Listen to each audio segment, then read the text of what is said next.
जय हिंद दोस्तों। आज हम एक ऐसे व्यक्तित्व के बारे में चर्चा करने जा रहे हैं जो एक महान संत, महान दार्शनिक और महान कवि, समाज सुधारक, जो 15वीं शताब्दी में जन्म लिए उत्तर प्रदेश के वाराणसी यानी काशी में, जिनका माघ पूर्णिमा के दिन का जन्म दिवस मनाया जाता है। आज माघ पूर्णिमा का दिन है, 5 जनवरी 2023 है। वो अपने पूरे जीवन काल 126 वर्ष इस दुनिया में थे। वो काफ़ी भारत भ्रमण किए, काफ़ी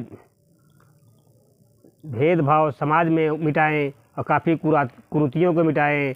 वो ऐसे कवि थे जिनका नाम संत शिरोमणि श्री रविदास जी, जिन्हें लोग रैदास भी कहते हैं। उनका एक प्रसिद्ध वाक्यांश है, मन चंगा तो कठौती में गंगा। आज हम उनके विषय में जानेंगे, कुछ चर्चा करेंगे। जो गलती होगा मित्रों माफ़ करना।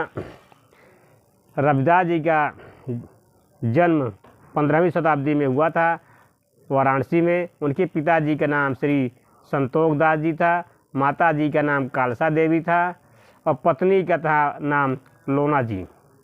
उनके एक पुत्र थे विजय दास जी। रविदास जी का जब जन्म हुआ था वो उनके शारदानंद जी के पाठशाला में दाखिला लेने के लिए गए तो कुछ उच्च वर्ग के लोग उनको दाखिला लेने में कठिनाइयाँ आई, विरोध किए। पर शारदानंद जी ने उनका व्यक्तिगत परिचय लिया, परीक्षाएं ली। वो देखे बच्चे में काफ़ी तेज थे, तर्राक थे और उनको अपने पाठशाला में दाखिला दिया। काफ़ी विरोध हुआ, फिर वो अलग से उनके शिक्षण देते थे। उनके पुत्र से काफ़ी मित्रता हो गई थी रविदास जी को, जिसके वो उनको पुत्र गुरु जी के और रविदास जी साथ खेलते थे। एक दिन लुका छिपी खेल खेल रहे थे तो शाम हो गया, तो नंबर वाइज खेल खेल रहे थे। जो कि रविदास जी का नंबर आने वाला था तो उसी पे खेल को रोक दिया गया। अगले दिन फिर वहीं से शुरुआत करने के लिए बोला गया। फिर सुबह जब हो गया, अगला दिन आ गया तो उनके मित्र नहीं आए थे, गुरुजी के पुत्र जो थे। तो उनको पता करने के लिए रविदास जी उनके घर चले गए और देखें कि पता चला कि उनके पुत्र की, उनके मित्र जो थे, मृत्यु हो गई थी। लोग वहाँ शोकाकुल मचा हुआ था। पर वो जाके पास में गए, हाथ रखे, बोले मित्र उठो, सोने का समय नहीं है, अभी उठो, खेलने का समय है। और मित्र उठते हैं और खेलने चल देते हैं। ये देख के वहाँ के ग्रामीण लोग काफ़ी स्तंभ रह जाते हैं। और उसके बाद फिर उनका पढ़ाई लिखाई चलता रहा। रविदास जी के पिता राजा उस राज्य के एक छोटे से नगर में सरपंच थे, जो उनके जूते का व्यापार था और जूते का मरम्मत भी करते थे और वो जूते बनाते थे। और लोग उसी घाट पे बैठ के, गंगा के घाट पे बैठ के कुछ दूर पे जूते बनाते थे। लोग स्नान करने जा रहे थे, ग्रामीण लोग। वो बोले कि रविदास जी चलो गंगा नहाते हैं। वो बोले मैं किसी ग्राहक को समय पे जूते मरम्मत करने के लिए बोला हूँ, वो आते होंगे, इसलिए मेरा मन काम में लगा रहेगा, मैं स्नान करूँगा और मेरा ध्यान काम में लगा रहेगा, इससे कोई फल प्राप्ति नहीं होगी। इसलिए आप लोग जाइए, कृपा करके मेरे पास एक आना है, माता जी को अर्पण कर देना।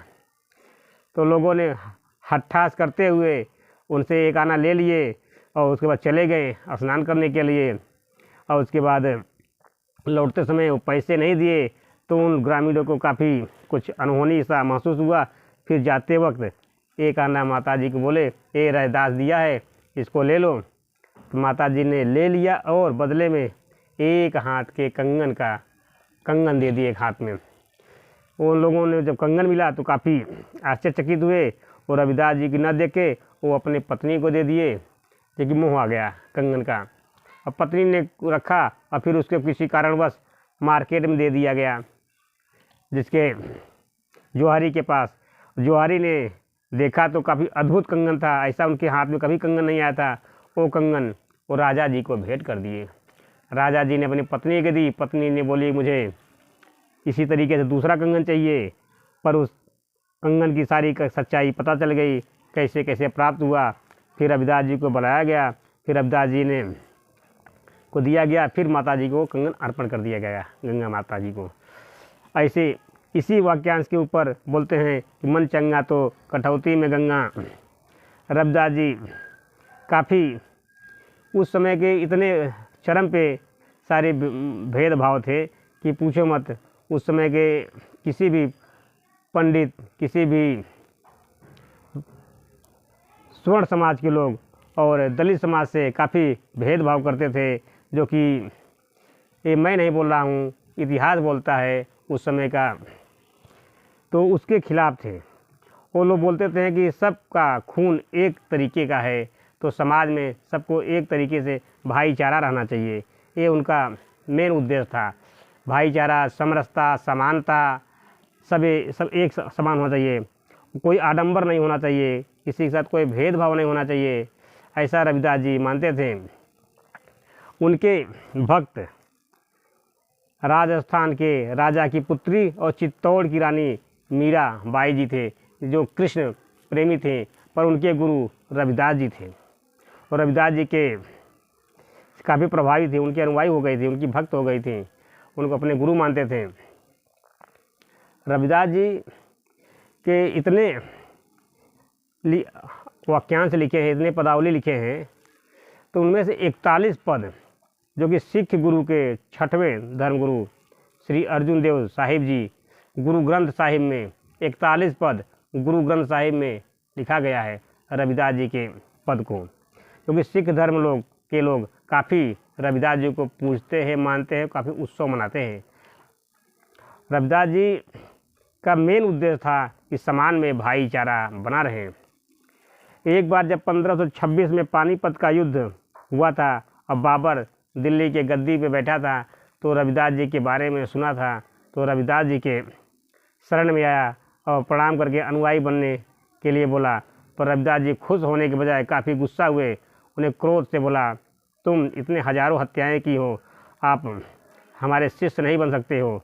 आपको गरीबों, असहायों, मजबूरों को दान करो, उनकी सेवा करो, तब तुम हमारे शिष्य बन सकते हो। पर बाबर ने उनके अनुसार काफ़ी दान पुण्य सेवा भाव किए, फिर उनका अनुयायी बन गए। रविदास जी के बारे में जितनी बातें बोला जाए उतना कम है, क्योंकि उनकी इतनी कहानियाँ हैं कि एक एक कहानी बताएंगे तो बहुत समय हो जाएगा।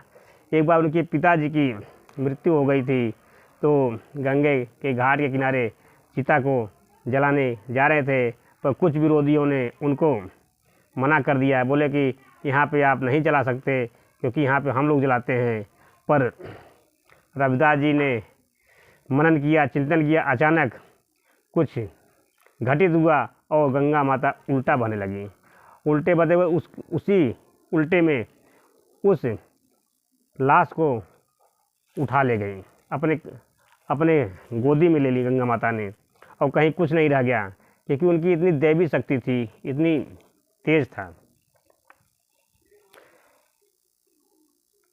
रविदास जी के नाम से हमारे ज़िले का भी नाम है।